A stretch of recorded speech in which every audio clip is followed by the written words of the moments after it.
이제 모든 게임이 끝났습니다. 우여곡절 끝에 기우는요 456억 원이라는 어마어마한 돈을 차지하게 됩니다. 게임의 승자가 된 거죠. 게임에서 승리한 456번 기우는요 비가 막 쏟아지는 날에 두 눈을 가리고 손발이 묶인 채로 차에 태워져서 어느 비 오는 거리에 떨어뜨려 버립니다. 그때 그에게 한 사람이 다가가요. 기훈에게 다가간 사람은 예수천국 불신지옥을 부르짖던 광신자였습니다. 카메라는요 비가 쏟아지는 그 땅바닥에 두 손과 두 발이 묶이고 눈이 가린 채 쓰러져 있는 기훈에게 클로즈업 돼요. 그렇게 쓰러져가는 기훈 앞에 주 예수를 믿으라는 팻말이 옆에 딱 놓이고 우비를 쓴 광신자는요 기훈의 그 눈에 가려진 검은 천을 풀어줘요. 사실 비가 오는 날에 두 손 두 발이 묶이고 눈이 가려진 상태에서 길거리에 쓰러져 있다면 이건 분명 심각한 상황이잖아요. 그렇다면 사람으로서 제일 먼저 할 일이 무엇일까요? 누구나 제일 먼저 119나 경찰을 불러야 정상일 거예요. 그리고 무슨 일이 일어났냐, 다친 데는 없느냐 이렇게 묻는 게 정상이죠. 그런데 그 광신자가 꺼낸 말은요. 전혀 그런 어떤 표현 없이 묘한 미소를 지으면서 예수 믿으세요 라고 말합니다. 이 장면 역시 여러분 어떻게 보셨습니까? 자, 이제 마지막 부분입니다. 저는 이 마지막 부분이 너무 잊혀지질 않아요. 오징어 게임 참가를 제일 먼저 했던 일본의 고령의 시한부 노인, 결과적으로 그 노인이 마지막에 큰 반전의 인물로 나오게 되죠. 내용상 그 노인은 큰 사업을 하면서 이제껏 함께 거래해왔던 거래처의 재벌들과 함께 오징어 게임을 시작했다는 그 사실을 유추해 볼 수 있습니다. 기훈이 오징어 게임에서 승리하고 1년이 흐른 뒤에 깐부라는 사람이 기훈을 초대해요. 그런데 초대한 그날이 하필 크리스마스 이브 날이에요. 계속해서 기독교적인 어떤 그런 내용들을 계속해서 폄하하고 있습니다. 기훈이 약속 장소에 가보니까 노인은요 산소호흡기를 달고 침대에 누워 있습니다. 이 노인은 오징어 게임에 참가를 제일 먼저 했던 일본 노인이었어요. 기훈을 보자마자 노인은 이렇게 말합니다. 우리 내기 한번 하지 않겠나? 그 죽어가는 마지막 순간까지 내기를 하자입니다. 눈이 막 내리고 추운 날씨에 노인은 누워서 저 멀리 창가를 바라봅니다. 침대에서 바라보면 그 빌딩 아래 술에 취한 사람이 길거리 화단 아래에서 이렇게 비스듬히 쓰러져 있는 장면이 보여요. 그리고 그곳을 지나가던 많은 사람들이 그 쓰러져 있는 사람들을 쳐다보지도 않고 그냥 자기 갈 길 갑니다. 그 노인이 기훈에게 이렇게 말해요. 창밖에 보이는 그 사람이 오랜 시간 동안 술에 취해서 쓰러져 있는데 아마도 이제 곧 죽게 될 것 같다 이렇게 말합니다. 그런데 노인은 자정이 지나기 전까지 과연 저 사람을 살려줄 사람이 있을까? 이렇게 말합니다.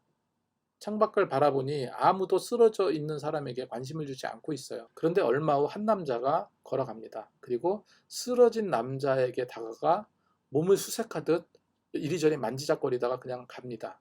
노인도 기훈도 그자가 소매치기였을 거라 생각을 했을 겁니다. 저 역시도 그렇게 생각했으니까요. 그런데 12시 종이 울리기 바로 전에 갑자기 경찰차 사이렌 소리가 울리더니 길거리에 쓰러진 사람에게로 경찰이 다가옵니다. 그때 경찰과 함께 내린 사람이 있었는데 그 사람은 아까 전에 쓰러진 사람의 몸을 수색했던 바로 그 남자였습니다. 그 남자가 경찰에 신고를 했던 것입니다. 그때 이정재는 노인을 바라보면서 당신이 졌어 이렇게 말합니다. 그리고 노인은 숨을 거둡니다. 그런데 왜 하필 기훈을 부른 날이 크리스마스 이브였을까요? 노인이 기훈에게 내기를 하며 한 말이 있습니다. 자네는 아직도 사람을 믿나? 사실 성경적으로 보면요. 사람은 믿음의 존재가 아닙니다. 믿음의 존재는 오직 하나님밖에 없어요. 그렇다면 사람이 불신의 존재일까요?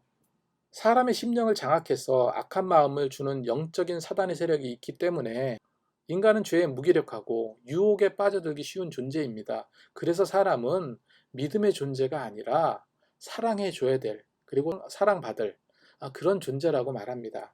결국 이 내용에서 주는 메시지는요. 사람은 믿음의 존재라는 인식을 아주 깊이 있게 각인시켜주는 그런 엔딩이라고 볼 수 있어요. 정통 기독교 신앙의 교리를 부정하는 겁니다. 우리의 믿음의 존재는 오직 하나님이시죠. 마지막으로 일본 노인이 기훈에게 했던 말들이 참 구구절절 머릿속에 남아요. 어느 정도 공감했던 그런 내용들이 있거든요. 자네, 돈이 없는 사람과 돈이 많은 사람의 공통점이 뭔 줄 아나? 사는 게 재미가 없다는 거야. 돈이 너무 많으면 뭘 사고 먹고 마셔도 결국 다 시시해져 버려. 언제부터인가 내 고객들이 하나둘씩 나한테 그러는 거야. 살면서 더 이상 즐거운 게 없다고. 다들 모여서 고민을 좀 해봤지. 뭘 하면 좀 재미가 있을까? 어릴 땐 말이야. 친구들이랑 뭘 하고 놀아도 재미가 있었어. 시간 가는 줄 몰랐어. 죽기 전에 꼭 한번 다시 느끼고 싶었어. 관중석에 앉아서는 절대로 느낄 수 없는 그런 기분 말이야. 그러면서 노인이 했던 가장 기억에 남는 말은 이겁니다. 삶은 짧아. 삶은 짧아. 이 말입니다. 사실 재미만을 위한 것이라면 이 오징어 게임은요. 흠잡을 데 없을 만큼 아주 획기적이고 훌륭하고 매우 탄탄한 그런 드라마임에는 분명합니다. 그리고 전체적으로 아주 긴장감도 높고 감동도 많이 줍니다. 상상은 자유이고 창작에도 분명 자유가 있습니다. 하지만 선을 넘어서는 안 된다고 생각해요. 일부 몰지각한 목회자도 사람이잖아요. 그리고 광신적인 그런 옳지 않은 신앙을 가진 그런 사람들, 그런 신앙인들로 인해서 교회가 많이 욕을 얻어먹고 있죠. 그런데 그렇다고 해도 교회를 다 그런 자들이 모이는 곳으로 다 그런 신앙을 가진 자로 이렇게 도매급으로 치부해 버려서는 안 될 것입니다. 그런 자들은 정말로 극소수예요. 그리고 정말 믿음의 신앙인이라면요. 이런 왜곡된 영상 미디어들을 정말로 바로잡고 바른 소리를 낼 수 있어야 한다고 생각해요. 오징어 게임을 보고 이제껏 말씀드렸던 저의 생각들이 어떤 큰 영향을 주지는 않겠지만 적어도 저는 소신 있게 제 감정을 표현했다고 생각합니다. 이상으로 마치겠습니다.